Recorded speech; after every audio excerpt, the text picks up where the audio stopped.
चर्चा में भाग लेने का मौका दिया, इसके लिए बहुत बहुत धन्यवाद, आभार। सभापति महोदय, आज एक महत्वपूर्ण विषय पर चर्चा हो रही है जिसमें सदन के अंदर बहुत सारे माननीय सदस्यों ने अच्छे से सुझाव दिए और जो सरकार ने भी जिस अवधारणा पे जो घोषणाएं की, पहला सुख निरोगी काया और निरोगी राजस्थान की परिकल्पना करते हुए मुख्यमंत्री जी ने बहुत सारी घोषणा की, जिसमें मुख्यमंत्री निःशुल्क दवा योजना, मुख्यमंत्री निःशुल्क जांच योजना, आयुष्मान भारत, महात्मा गांधी स्वास्थ्य बीमा योजना, ये सारी योजनाएं जो सरकार जिस अवधारणा पे काम कर रही है कि निरोगी राजस्थान और पहला सुख निरोगी काया के लिए की गई है। मैं आपके माध्यम से मंत्री जी से निवेदन करना चाहूँगा कि मेरे भोपालगढ़ सीएचसी के अंदर 35 प्रकार की निःशुल्क जांचें होती थी, लेकिन अभी बजट के अभाव में सिर्फ 15 जैसे ही हो पा रही है। तो मैं आपके माध्यम से मंत्री जी का ध्यान आकर्षण करना चाहूँगा कि भोपालगढ़ सीएचसी के लिए जो 35 लाख रुपए के बजट की ज़रूरत है, वो तुरंत प्रभाव से बजट की व्यवस्था करावें, ताकि दूर दराज गाँव और डानी के अंदर बैठे उन लोगों को मुख्यमंत्री जी फ्री जांच और निःशुल्क जांच की जो योजना है उसका फ़ायदा मिल सके। मैं सभापति महोदय, आपके माध्यम से मंत्री जी से निवेदन करना चाहूँगा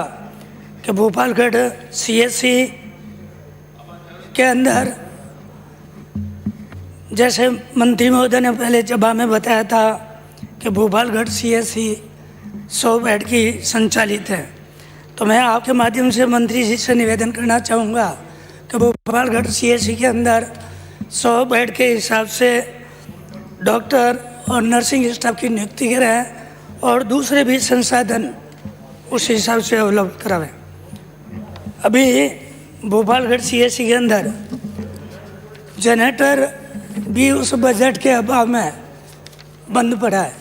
तो मैं समझता हूँ इस टाइप की व्यवस्था से जो मुख्यमंत्री जी ने जिस अवधारणा से ये घोषणाएं की है वो ग्रामीण क्षेत्र में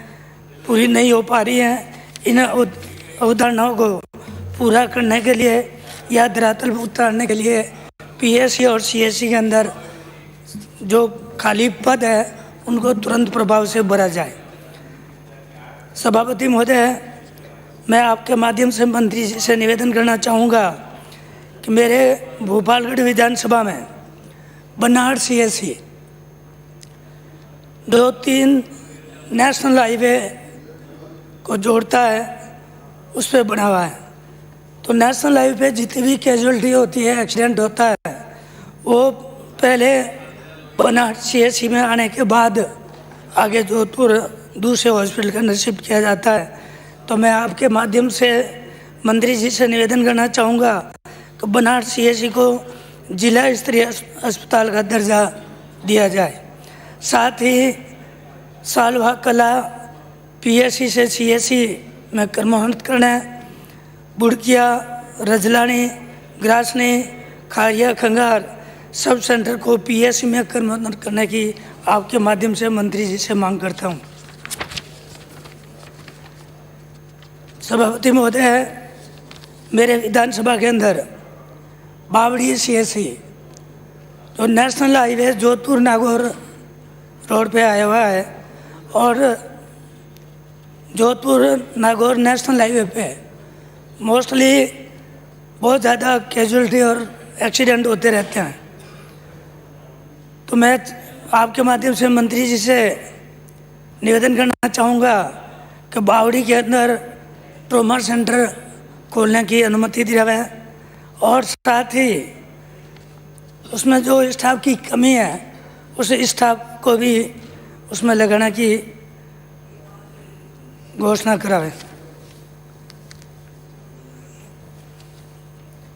भोपालगढ़ सीएससी में पिछले बजट के अंदर माननीय मुख्यमंत्री जी ने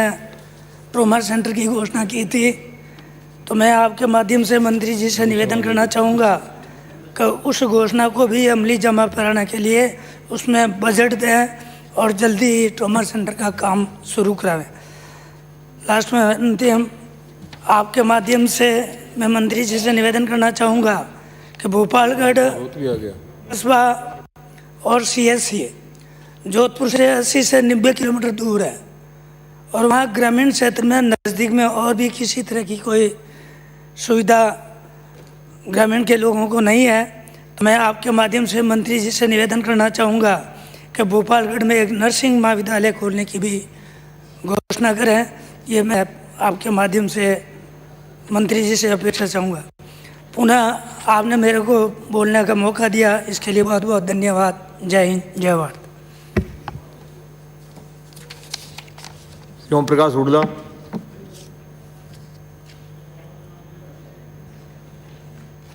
माननीय सभापति महोदय, आपने चिकित्सा शिक्षा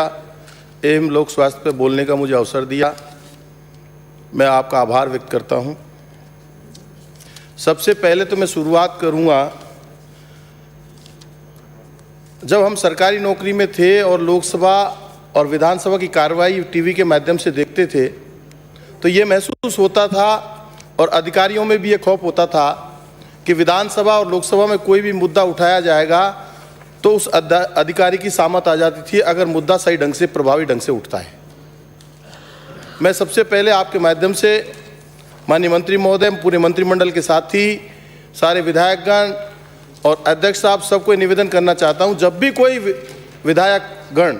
200 में से पक्ष हो चाहे विपक्ष हो, कोई भी मुद्दा उठाता है और वो प्रभावी है और वास्तव में वो जांच के काबिल है और जांच में गलत पाया जाता है, तो मैं सदन के माध्यम से अनुरोध करूंगा उस पर ठोस कार्रवाई होनी चाहिए जिससे विधायक का मान सम्मान बचा रहे। मैं शुरुआत करता हूं कि इस विश्व में कोई भी काम असंभव नहीं है। अगर आदमी की इच्छा शक्ति हो, दृढ़ निश्चय हो, कर्तव्य निष्ठा हो तो कोई भी काम असंभव नहीं है। मेरा जैसा अदना सा आदमी भारत सरकार में नौकरी करने के बाद राजनीति में आए और राजनीति में आने के बाद दूसरी बार विधायक बन जाए बड़े से बड़े नेता को हराकर, मैं समझता हूं दुनिया में कोई भी काम असंभव नहीं है। माननीय सभापति महोदय, मैं निवेदन करना चाहता हूं खासतौर से कि राजस्थान के मुख्यमंत्री आदरणीय अशोक गहलोत जी के लिए कि काम करने की शुरुआत और ललक व्यक्ति को शिखर तक ले जाती है। माननीय सभापति महोदय, उन्होंने मुख्यमंत्री निःशुल्क